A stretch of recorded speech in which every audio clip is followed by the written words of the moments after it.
മോൾക്ക് നല്ല കൺദൃഷ്ടി കൊണ്ടിട്ടുണ്ട്. അതാ ഹോസ്പിറ്റൽ വരെ പോയിട്ട് വന്നത്.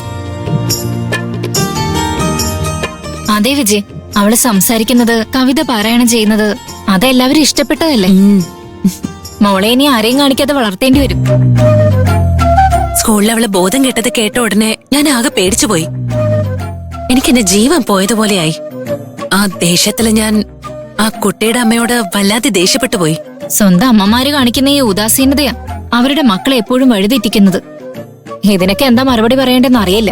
ഞാൻ അവന്റെ അമ്മയോട് സംസാരിച്ച രീതിക്ക് ഇനി ആ കുട്ടി നിലയിലെടുത്ത് വികൃതിയെ കാണിക്കില്ല. അത് ശരിയാ. ജോലിക്കും പോയി കുഞ്ഞിനെ സ്കൂളിലും കൊണ്ടുപോയി വിട്ടിട്ട് തിരിച്ചു വിളിച്ചോണ്ട് വരാൻ പ്രയാസമായിരിക്കും. ഞാൻ വേണമെങ്കിൽ നിലയെ സ്കൂളിൽ കൊണ്ടുപോയി വിട്ടിട്ട് തിരികെ കൂട്ടിയിട്ട് വരാം. അയ്യോ ഇല്ല, അതൊന്നും വേണ്ട പ്രിയ. നീ ചോദിച്ചത് തന്നെ സന്തോഷം. നിലയ്ക്ക് ചുറ്റും ഇത്ര പേരുള്ളത് തന്നെ എനിക്ക് വലിയ സമാധാനമാ. ജോലി സമയത്ത് മോളെ കൂട്ടിക്കൊണ്ടുവിടുന്നതിൽ ഓണറും ഓക്കെ പറഞ്ഞു. പക്ഷേ പിന്നെന്താ, ജോലി ചെയ്യുന്നിടത്ത് എന്റെ അടുത്ത് ലാവണ്യല്ലേ, അവരെന്നെ ജോലിന്ന് പുറത്താക്കാനായി ടാർഗറ്റ് ചെയ്ത് എന്തൊക്കെയോ കാര്യങ്ങൾ ചെയ്യുന്ന പോലെ തോന്നുന്നു. അതാ ഓണറിനോട് പറഞ്ഞിട്ട് അവളെ ഇവിടുന്ന് പുറത്താക്കാൻ നോക്ക്. തെളിവോടുകൂടി പിടികൂടാനാ ഞാൻ വെയിറ്റ് ചെയ്യുന്നത് തന്നെ. അങ്ങനെ ഒരു ദിവസം അവര് കുടുങ്ങുമ്പോ ഈ വിജയലക്ഷ്മിയുടെ മറ്റൊരു മുഖം അവര് കാണും. അത്രയും നിന്നെ അവള് ടോർച്ചർ ചെയ്യുന്നുണ്ടല്ലേ?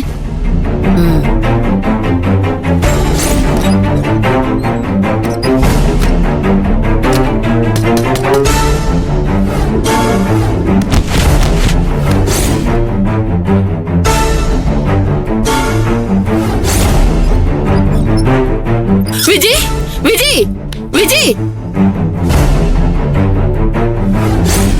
അവിടെ ഇത്രയൊക്കെ നടന്നായിരുന്നോ? നീ പറഞ്ഞത് വെച്ച് നോക്കുമ്പോ നിന്റെ ഏടത്തിയായിരിക്കുമല്ലോ ഇത്രയൊക്കെ ചെയ്തത്. നിന്റെ ഏടത്തിക്കല്ലാതെ വേറെ ആർക്കും ഇത്ര വൈരാഗ്യം? ആർക്കും എന്നോട് അത്ര വൈരാഗ്യമില്ല.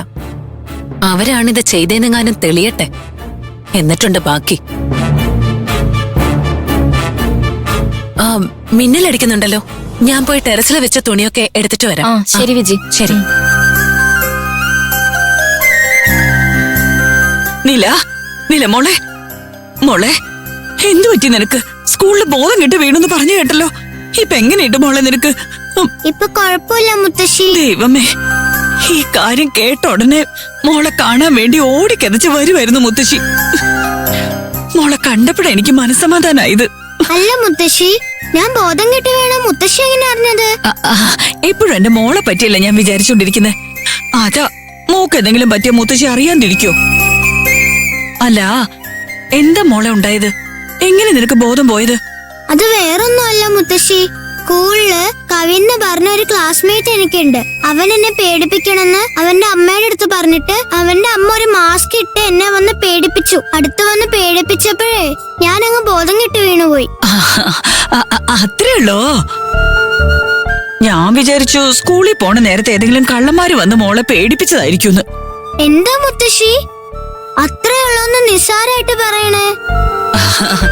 മാസ്ക് ഇട്ട് നമ്മുടെ അടുത്ത് വന്ന് ബഹളം വെച്ചാ ആരായാലും പേടിച്ചു പോവില്ലേ? ശരി, അവൻ എന്തിനാ മോളെ പേടിപ്പിച്ചത്? അവന്റെ ദേഹത്ത് ഞാൻ റബ്ബർ പാറ്റ എടുത്തെറിഞ്ഞായിരുന്നു. അന്നേരം അവൻ വിചാരിച്ചു ഞാൻ അവനെ മനഃപൂർവ്വം പേടിപ്പിച്ചതാന്ന്. അതുകൊണ്ട് ഇങ്ങനെ ചെയ്ത്. ഞാൻ ഒരുപാട് പേടിച്ചുപോയി, അറിയാവോ?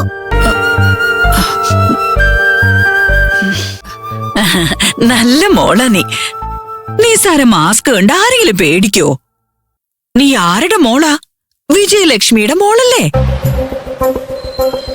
പ്രേതം, പിശാശ്, പുലി, കരടി, സിംഹം ഇതിനെ ഒന്നും മോള് പേടിക്കാൻ പാടില്ല. ധൈര്യത്തോടെ നിൽക്കണ്ടേ? നോക്കുമോളെ, അവര് നിന്നോടിച്ചാ തിരിഞ്ഞു നിൽക്കണം. അവര് നിന്നോടിക്കാൻ പാടില്ല, നീ അവരെ ഓടിക്കേണ്ടത്.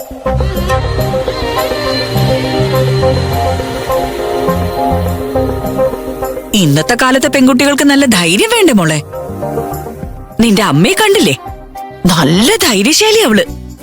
6ാമത്തെ വയസ്സിലേ 6 അടി നീളമുള്ള പാമ്പിനെ പിടിച്ചത്. മനുഷ്യന്മാരെയും മൃഗത്തിനെയും ഒന്നും അവൾക്ക് പേടിയേയില്ല. എല്ലാരോടും സത്യസന്ധമായിട്ടാ അവള് പെരുമാറുക. എനിക്ക് എന്റെ മോൾ എങ്ങനെയാണോ അതുപോലെ മോളും അമ്മയ്ക്ക് തുണിയായിരിക്കണം. മനസ്സിലായോ? വിജി, വാ മോളെ, നിന്നെപ്പറ്റി ഞാൻ മോൾക്ക് പറഞ്ഞു കൊടുക്കുമായിരുന്നു.